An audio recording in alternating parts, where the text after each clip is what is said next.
এক আইটি সেক্টরের কর্মী চন্দ্রনাথ মুখার্জি নামে বছর 34-এর এক যুবকের মৃতদেহ উদ্ধার হলো নিউ টাউনের একটি গেস্ট হাউস থেকে। গত 2রা অক্টোবর দশমীর দিন শ্যামনগরের বাড়ি থেকে কাজে বেরিয়ে আর বাড়ি ফেরেনি। তাকে বাড়ি থেকে বহুবার ফোন করা হলেও তাকে ফোনে পাওয়া যায়নি। এরপর একাদশীর দিন নোয়াপাড়া থানায় একটি মিসিং ডায়েরি করা হয় তাঁর পরিবারের তরফ থেকে। এরপর পুলিশ তদন্তে নেমে আজ সকালে নিউ টাউনের একটি গেস্ট হাউসে তার মৃতদেহ উদ্ধার করে। মৃতদেহের কাছ থেকে বেশ কয়েকটি ঘুমের ওষুধও পাওয়া যায়। সেই জায়গায় দাঁড়িয়ে পুলিশ প্রাথমিকভাবে অনুমান করছে সে ঘুমের ওষুধ খেয়ে আত্মহত্যা করেছে। তবে কী কারণে সে আত্মহত্যা করলো তা এখনো স্পষ্ট নয়। গোটা ঘটনা নিয়ে পুলিশ তদন্ত করছে।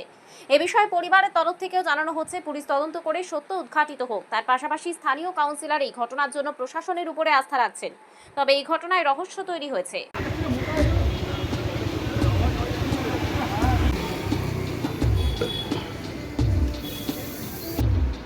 একই ছবি যদি দেখা যায় ছবি একই যাবে ফটো তো হোয়াটসঅ্যাপে যে ছবিটা আছে ওটা তো ওই ফটোই এই ছবিটাই। হ্যাঁ এইটা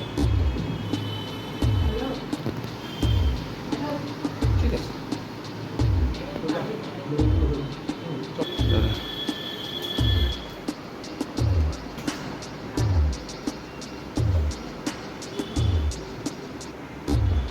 বেশিরভাগ বাড়িতে এই সময় পেপারটা বেশি চলছে।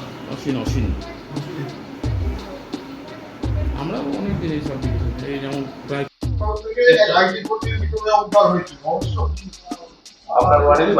আমি বলি অ্যাকচুয়ালি ওয়ার্ডটা গত নির্বাচনের আগে আমার ওয়ার্ড ছিল এই 4 নম্বর ওয়ার্ড।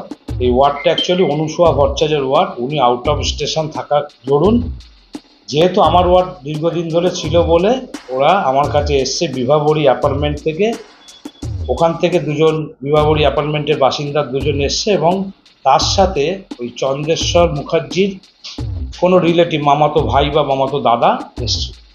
ওরা সকালবেলা 7:30টার সময় আমার বাড়িতে আসার পরে ওরা বলছে যে এরকম আমাদের চন্দ্রেশ্বর মুখার্জি দশমীর দিন থেকে নিখোঁজ এবং পরে জানা গেল নিউ টাউনের কোনো হোটেলে তার মৃতদেহ 2 দিন বাদে পাওয়া গেছে। আমরা মিসিং ডায়েরি করার পরে পাওয়া গেছে।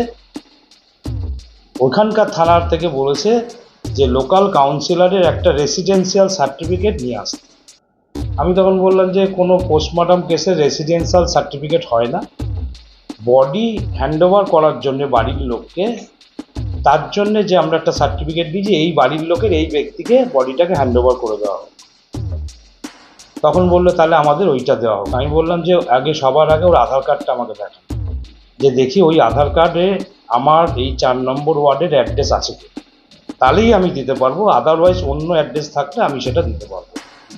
যখন দেখলাম গারুলিয়া পৌরসভার আন্ডারেই 4 নম্বর ওয়ার্ডের অ্যাড্রেসেই ওর আধার কার্ডটা আছে, তখন আমরা এই চন্দ্রেশ্বর মুখার্জিকে নামে এবং ডেট অফ ডেট সেই ডেটটা আমরা দিতে পারিনি, যেহেতু 2 তারিখ থেকে উনি নিখোঁজ সেই 2 তারিখকে মেনশন করেই বডি হ্যান্ডওভার করার ওর মামাতো ভাইয়ের নামেই সার্টিফিকেটটা নিয়ে গেছে।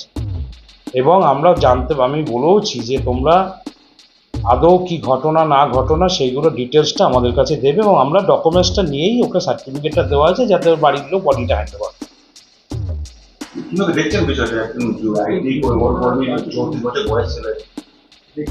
আমার 4 নম্বর ওয়ার্ডে বছর 3-4 ধরে ওইখানে এসে বসবাস করে ফ্ল্যাটে।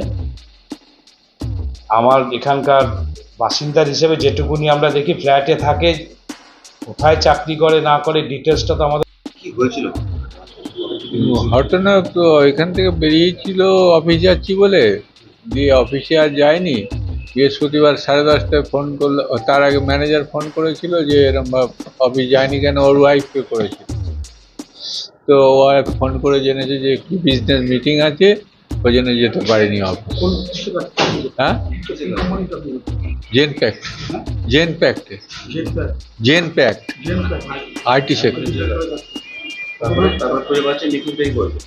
না, হ্যাঁ, এবার তারপরে বৃহস্পতিবার রাত্রে ফোন করেছিল লাস্ট 10:30টা। শুক্রবার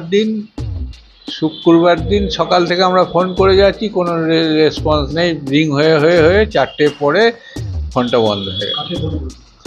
ছেলেকেই করছি, ফোন ধরছে না। তারপরে আমরা যখন খোঁজ নিই এই থানায় মিসিং ডায়েরি করি যে এরকম ছেলের খোঁজ পাচ্ছি না। তার মধ্যে আমার বৌমা আর কি এর থেকে ইমেল থেকে হোটেল নয়, ওটা হচ্ছে গেস্ট হাউস, ও ও উম, ও কি যাতায়াত করতো এখান থেকে হ্যাঁ রোজ যাতায়াত তো ভুলে যাচ্ছি নামটা। নিউটাউন জেনপ্যাক্টে জেনপ্যাক্টে চাকরি করতো তো আইটি সেক্টর। সেরকম তো আমি তো স্বাভাবিক বলতে তো আমি বুঝতে পারছি না, আমি তো পুরো অন্ধকারে। যে তার তো এইভাবে হ্যাঁ হ্যাঁ কি মনে করছেন, খুন করে কেউ করেছে নাকি প্রেশার অফিসিয়ালি কিছু থাকতে পারে, কিন্তু ঘরোয়া কোনো প্রেশার থাকতে পারে না।